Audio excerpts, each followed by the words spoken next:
بقول لك ايه، انا شاب اعزب يا حبيبتي وعايش لوحدي وعايز اصون نفسي، ولا عايزانا اتفتن انا ولا اتفتن مثلا؟ فبصي بقى، احنا يا نتزوج يا نتزوج، فتتزوجيني ام اتزوجك؟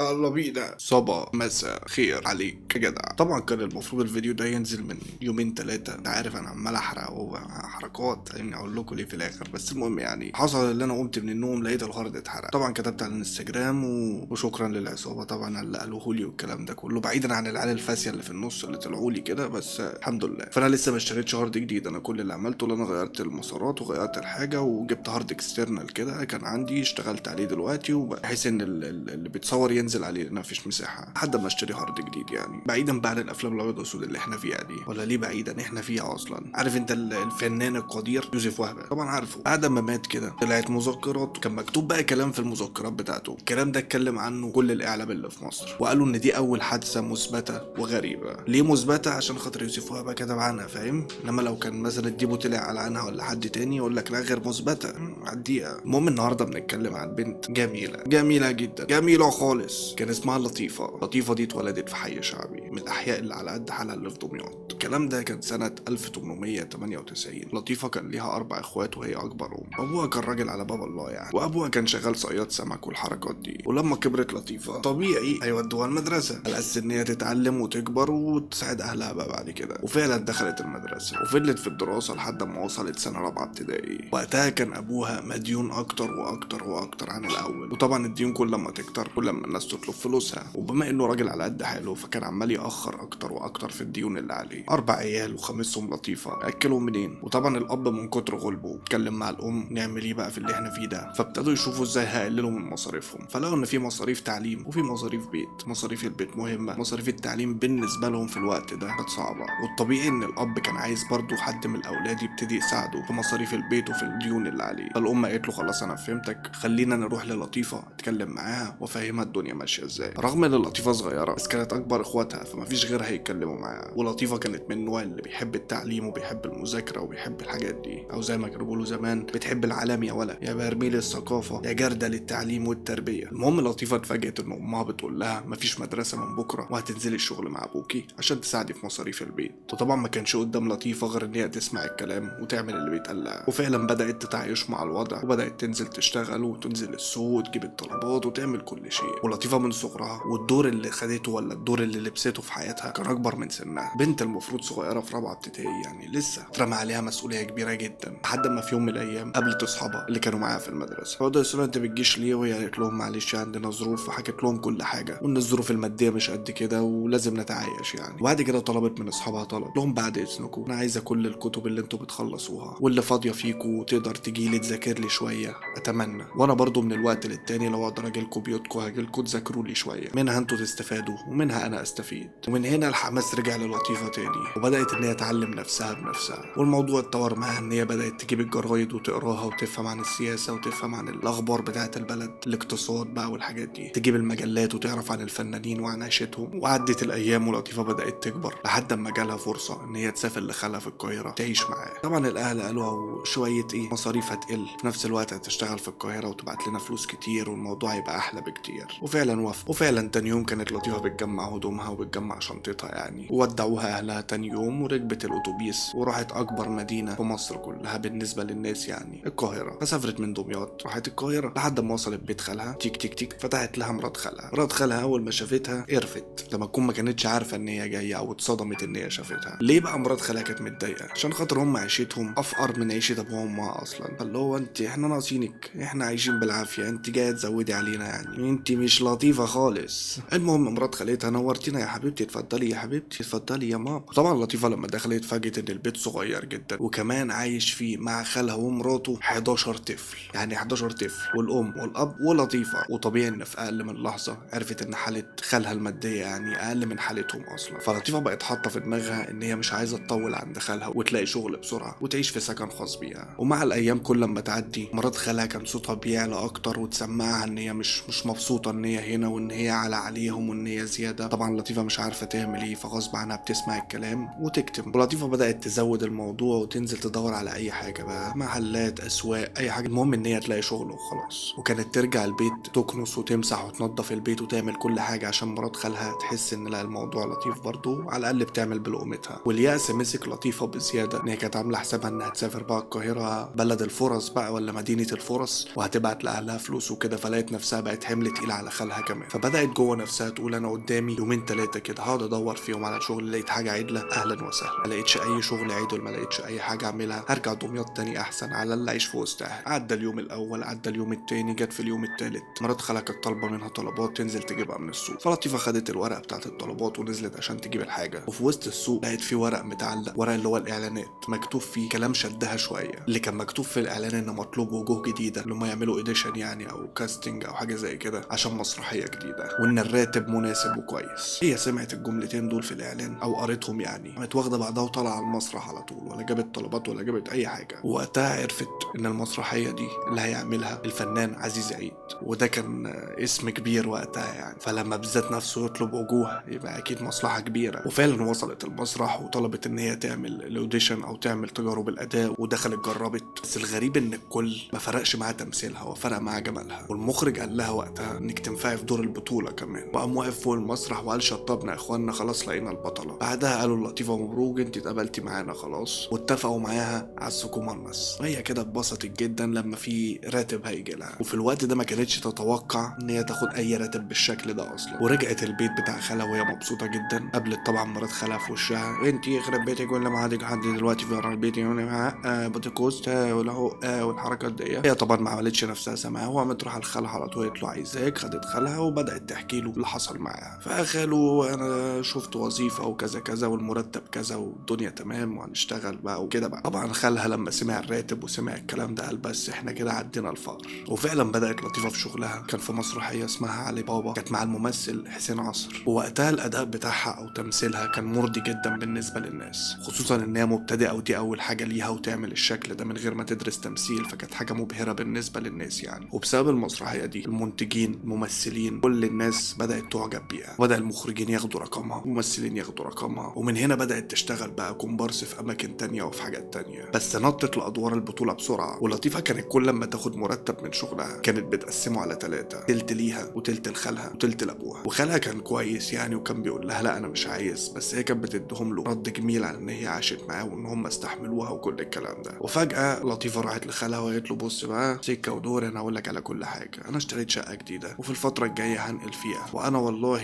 يعني بنقل لمجرد بس ان انا ابقى مرتاحه واريحكم، انما انا ولا زعلانه منك ولا من مرات خالي ولا اي حاجه، بالعكس انتوا شلتوني وصنتوني وشكرا ليكم، وان شاء الله هبقى ازورك من فتره لفتره وعمري ما هنساكم. طبعا خالها الله يسهلك ربنا يفتح عليك يا بنتي. وفعلا نقلت الشقه يا جدع، وشهرتها بدات تزيد اكتر واكتر، وبقت فنانه معروفه وبدات تمثل ادوار رئيسيه في افلام كتير كمان. لحد ما سمع عنها الفنانه والمخرج يوسف وهبي، اللي احنا اصلا بنقول القصه دي من مذكراته هو. المهم هي عجبته كممثله وخلاها تشتغل معاه وتمثل كمان ادوار بطوله كتير. المهم يا جدع الشقه اللي لطيفه خدتها دي كانت في منطقه جديده، منطقه لسه ما اتعمرتش ولسه مش زحمه والدنيا هاديه فيها يعني. وفي يوم من الايام كانت راجعه من شغلها، فهي بترجع متاخر، فلقيت الشقه اللي في وشها على طول النور منور فيها والباب موارب كده. فلطيفه استغربت لانها عارفه ان مفيش حد ساكن هنا، عمرها ما سمعت صوت حد او حركه حتى في البيت. ما حطتش في دماغها وقالت ممكن سكان جدد او اي حاجه يعني ملهاش دعوه. المهم عدى يوم، ترجع تاني يوم تلاقي برضه باب الشقه مفتوح والنور منور، بس مفيش اي صوت او اي حركه بتحصل. بس الغريبه ان حتى لو فيها سكان ليه سايبين باب الشقه مفتوح بالشكل ده، وليه عمرهم ما بانوا ولا ظهروا. بس يا جدع انت فاهم طبعا الفضول. فالفضول بدا ياكل في لطيفه، عايزه تفهم ايه موضوع الشقه ده. لحد ما صدفه وهي راجعه من شغلها لقت شاب وسيم كده طول بعرض واقف قدام باب الشقه اللي هي بابها موارب على طول، وعمال يدور على حاجه في الارض كانها ضايعه منه. فلما شافت المنظر ده فسالت الشاب، قالت له محتاج مساعده ولا حاجه او بتدور على حاجه ادور معاك. وقتها الشاب قام بص لها بطرف عينيه كده وما ردش عليها وقام داخل الشقه وقام قافل الباب. فهي طبعا قالت ايه يا ليل لي الذوق ده. واخده بعضها وداخله شقتها ماليش دعوه بابا. المهم دخلت شقتها، عملت كوبايه الشاي الجميله وكوبايه القهوه عشان زمان كانوا بيحبوا القهوه ويسمعوا مش عارف ايه والمحن الكون ده. المهم يعني بعد ما ظبطت حالها كده لقيت باب الشقه بيخبط، فراحت فتحت باب الشقه لقيت نفس الشاب اللي كان بيدور على حاجه ده وقليل الذوق ده واقف قدام باب الشقه. وبعد كده كلمها بكل عنجهيه كده، عارف اللي هو تنك فشخ بقى، ولا انتي عندكيش اي حاجه اكسر بيها باب شقتي؟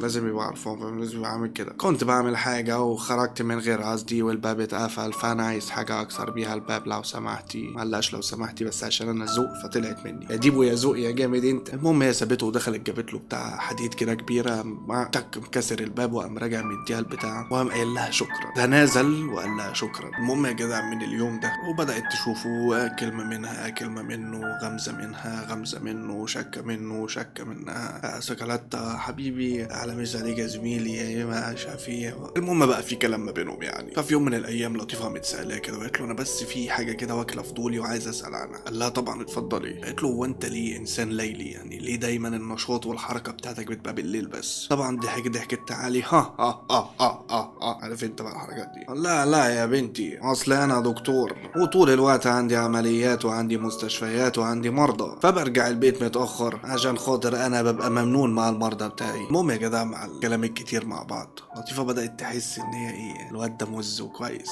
وبدات الكيمياء تدخل ما بينهم والدلع والسهر، وزي ما يكون الشاب فهم او حس نفس الاحاسيس. ومره واحده قال لها بقول لك ايه، انا شاب اعزب يا حبيبتي وعايش لوحدي وعايز اصون نفسي، ولا عايزانا اتفتن انا ولا اتفتن مثلا؟ فبصي بقى احنا يا نتزوج يا نتزوج، فتتزوجيني ام اتزوجك؟ فطبعا لطيفه وافقت على طول يعني. اول ما عرض عليها عرض الجواز وافقت على طول، رغم ان الشاب ده غريب بالنسبه لها ما تعرفش عنه حاجه يعني، كام سهرايه كده على كام كلام في فتره وخلاص، ولا نعرف له اهل ولا فصل ولا فست ولا مست ولا كست ولا شست. وفعلا تمت الجواز يا جدع وعاشت معاه بس في شقته هو. ومن اول يوم قال لها بصي يا بنت الحلال اسمعيني، انا رجل احب الخصوصيه، ما بحبش حد يحاسبني ولا رايح فين ولا جاي منين. انا هجيلك على ظروف شغلي وظروف حياتي يا حبيبتي، وانا دكتور وعايزك تستحمليني، فما تشغليش بالك بقى انا بمشي امتى وباجي امتى وبروح امتى وبعمل ايه، هذه ظروف شغلي يا حبيبتي. وبصي بقى شايفه الاوضه اللي هناك دي؟ وقام مشاور لها على اوضه كده وقال لها اياكي ثم اياكي ثم اياكي ثم اياكي ثم اياكي ثم اياكي انك تقربي من الاوضه دي او تدخليها او تنظفيها او حتى تكنسي فيها بالمكنسه الكهربائيه التي لم تحدث حتى الان. ابحاثي شقه عمري شقه كبدي شقه رجلي شقه وركي جوه الاوضه دي، اوعي تقربي منها يا حبيبتي وابقى ممنون جدا لو ما قربتيش منها. وهي طبعا قالت له انا بنت ناس ومتربيه اكيد يعني هحفظ سرك او احفظ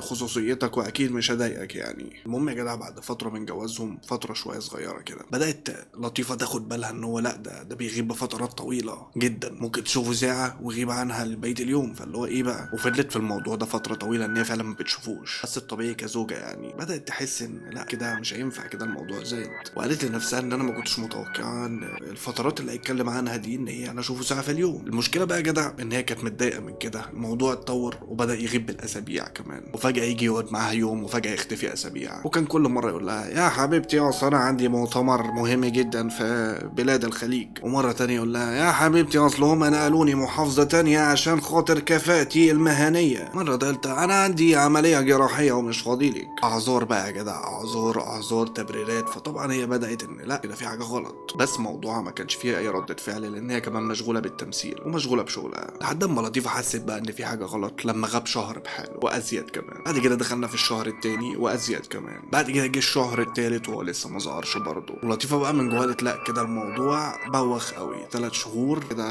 لا كده في حاجه غلط. فخدت بعضها وطلعت على المستشفى اللي كان قايل لها ان هو شغال فيها، وهناك قابلت الموظفه وسالتها الدكتور كذا موجود. وهنا كانت الصدمه يا جدع ان الموظفه قالت لها ان مفيش حد بالاسم ده شغال معانا اصلا. لطيفه طبعا ما صدقتش وبدات اللي هي لا طب اتاكدي بس انا عايزه اتاكد هل جوزي هنا ولا مش هنا. فالتاني مره برضه الموظفه قالت لها والله ما في الاسم ده شغال عندنا. فلطيفه خدت بعضها ومشيت وبدات دماغها تشتغل بقى، هو كان بيكذب عليا ولا في ايه بالظبط ولا ايه اللي بيحصل؟ احسن يكون يا ولا متجوز من ورايا وبيخن. طبعا انت عارف ده اول تفكير لازم نفكروا فيه. المهم لطيفه ما لقتش غير ان هي تكلم صاحبتها القريبه منها يعني وتحكي لها اللي حصل. طبعا صاحبتها اول اسئله اللي هو قال تعرفي حد من اهله مثلا نكلمه؟ طب تعرفي اي مش عارف ايه صحاب اي حاجه؟ ما تعرفش اي حاجه. لطيفه قالت لها ان انا كنت كل ما افتح له سيره اهله او سيره اصدقائه كان بيزعل وبيزعق وما بيرضاش يرد عليا. ومن هنا صاحبتها كمان بدات تشك فيه، وبقت لطيفه وصاحبتها بيشكوا في جوزها. فصاحبتها قالت لها طب ما تيجي نفتش الاوضه الاوضه اللي قال عليها دي اكيد هنلاقي حاجه. ما دام المكتب ده ممنوع دخولك فيه وما دام هو كذاب يبقى لازم نكتشف كذبه. وصاحبه لطيفه اقنعتها جدا ان كل البلاوي اللي بتحصل او كل الاسرار اللي مش مفهومه هتلاقيها جوه المكتب ده. طبعا لطيفه بما انها بنت اصول زي ما قالت فقالت لها لا طبعا انا ما ينفعش، هو مأمني ان انا ما ادخلش المكتب ده يبقى مش هدخله. وفعلا بدات صاحبتها تلعب في دماغ لطيفه لحد ما وافقت وقالت لها طب خلاص يلا بينا. فعلا دخلوا يا معلم،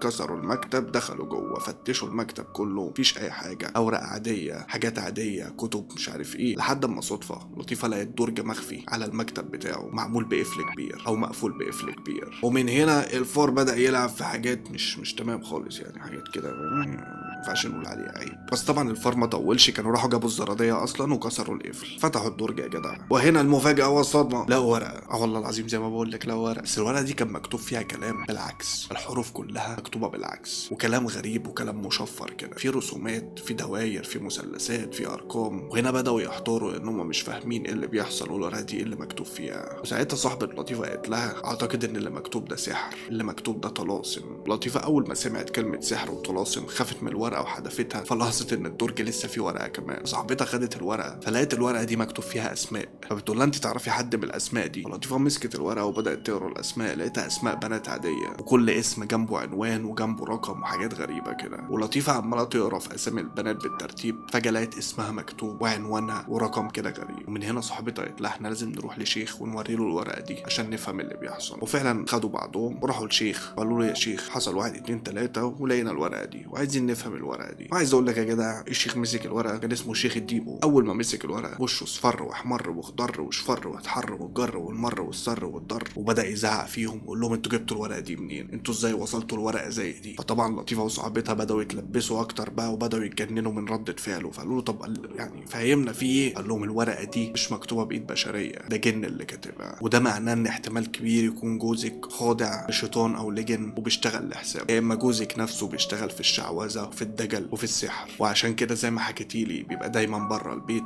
لانه بيتعرض لاعمال النجاسه واعمال القرف بقى والحاجات دي، طقوس بقى والحاجات دي. فطبعا سالوه طب ايه الحل يا شيخ ولا المفروض نعمل ايه؟ فقال لها شغلي قران في البيت دايما ما تقطعوهوش، حاولي تصلي تعرفي ربنا اكتر وان شاء الله خير. اول ما خرجوا من عند الشيخ صاحبه لطيفه قالت لها لا سلام عليكم، انا بره عني المواضيع دي كلها، انا بخاف اصلا. ساعتها لطيفه ما بقتش عارفه تعمل ايه ولا تروح فين ولا تيجي منين، وبقت مرعوبه فعلا. فما جاش في دماغها غير المخرج يوسف وهبي لانه يعتبر كان صديق ليها جدا او مقرب. وفعلا راحت له حكت له الموضوع ووريته الورقه وقالت له الشيخ قال لي وكل حاجه. يوسف وهبي قال لها اكيد جوزك ده مش سحر ولا يعني مش للدرجه دي يعني، قال انا مقتنع مع ورقه البنات الاسامي البنات دي ان هو ممكن يكون قاتل متسلسل وبيدور على البنات وبيكتب اساميهم وعناوينهم وارقامهم وبيصطادهم واحده واحده، واكيد انت اللي عليك الدور. فالحل الوحيد اللي احنا نروح اسم الشرطه ونقول لهم على اللي حصل. وفعلا خدها ونزلوا من البيت وراحوا لاسم الشرطه وعملوا بلاغ. بس المشكله ان الضباط هناك قالوا لهم سحر وشعوذه ايه وجن ايه، احنا ما بناخدش بالكلام ده، لو في دليل معاكي تعالي بلغي. وهنا يوسف وهبي قال لها انا معاكي في اي حاجه واي خطر تحس بيه او اي شيء اتصل بيا ومالكيش دعوه، فانا اسف الشرطه كده مش هينفع تساعدنا. وفعلا هو خد بعضه وروح، وهي خدت بعضها ورجعت بيتها تاني. وفعلا يا جدع اول ما رجعت البيت قامت مشغله القران وبقت معليه صوته، وراحت جابت قفل تاني وعملته في الباب اللي هو بتاع المكتب وظبطت الدنيا ورجعت كل حاجه زي ما كانها، وهي عارفه ان هي كده متجوزه قاتل متسلسل او دجال. وبينها وبين نفسها قالت انا هستناه اول ما يرجع اقول له طلقني وهاخد بعضي وارجع دمياط عند اهلي وخلص الموضوع. وفضلت عايشه لطيفه في كميه رعب لا تتخيلوا يا جدع، لدرجه ان اقل صوت ممكن يفزعها من احسن ده لو عرفت تنام اصلا. وبعد غياب اطول من الفتره دي كمان جوزها رجع. اول ما دخل البيت يا جدع دخل على المكتب بتاعه على طول، واول ما قرب من الدرج اللي تحت المكتب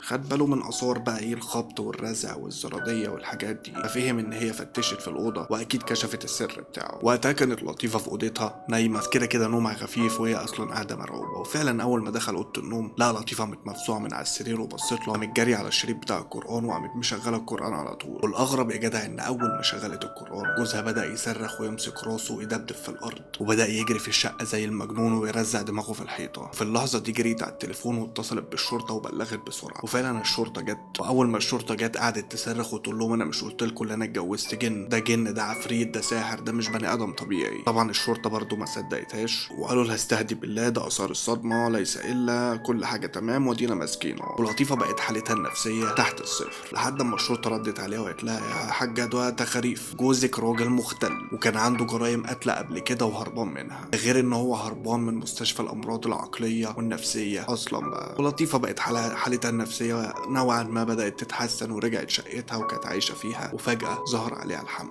وهنا بقى نفسيتها بدات تسوء تاني لما عرفت ان هي حامل من المجنون ده، وهي كانت مقتنعه ان هو الراجل ده جن مش مجرد مختل عقليا. وعدى شهر 2 لحد ما وصلت 9 شهور وجه ميعاد الولاده يا جدع. الغريبه بقى يا جدع ان هي لما ولدت الطفل هم لقوا الطفل مشوه، شكله شيطان مش شكل بني ادم ولا تركيبه بني ادم نهائي. كل كان خايف منه في المستشفى لدرجه ان لطيفه اصلا بقت بتصرخ وتقول ابعدوا عني، ده مش ابني، انا مش هرد على الشكل ده. وفعلا بعد فتره قصيره الطفل مات، ولطيفه دخلت في حاله اكتئاب شديده ونقلوها كمان مصحه عشان تتعالج من اللي حصل لها. وربنا رحمها من اللي هي فيه يوم 22 فبراير 1945، كان عندها حاجه و40 سنه 47. بس الغريب بقى ان قصه وفاتها اصلا قصه موتها نفسها كانت غريبه وبقت لغز كبير لان محدش فهم هي ماتت ازاي اصلا. اخر فتره في حياتها لحد ما ماتت كان بيحصل لها حاجات غريبه جدا محدش عارف يوصفها ولا حد كان عارف يترجم ايه اللي بيحصل لها، ومحدش عارف عن القصه دي او عن اي شيء لحد ما قروا مذكرات يوسف وهبي وفهموا القصه. بس برضه حياتها الاخيره قبل موتها كانت لغز كبير جدا. وهنا يا جدع يجي سؤالي، ولا ده شيطان وكان هيخلف منها؟ وليه اختارها هي بالاخص؟ وانا كنت هشرح لك عن زواج الجن بس انا كده كده قايله في قناه مع الديب، فبرجع اشوف قناه مع الديب زواج الجن من الانس بيمشي ازاي. وبقول لي في الكومنتات لو عايز حاجات صدفتنا زي كده فاتكلم عنها، ولا اقول لك ان في فيديو اتكلمت عنها قبل كده، انا ما عنديش اي مشكله. ودلوقتي جه الوقت اللي اقول لك فيه مع الجحيم يا حبيبي، مع الجحيم يا بابا. احب اقول لكم الله يبارك لكم، خد بوسه. شفت دي اتحدفت اهي عقبال ما توصلك بقى. سلام.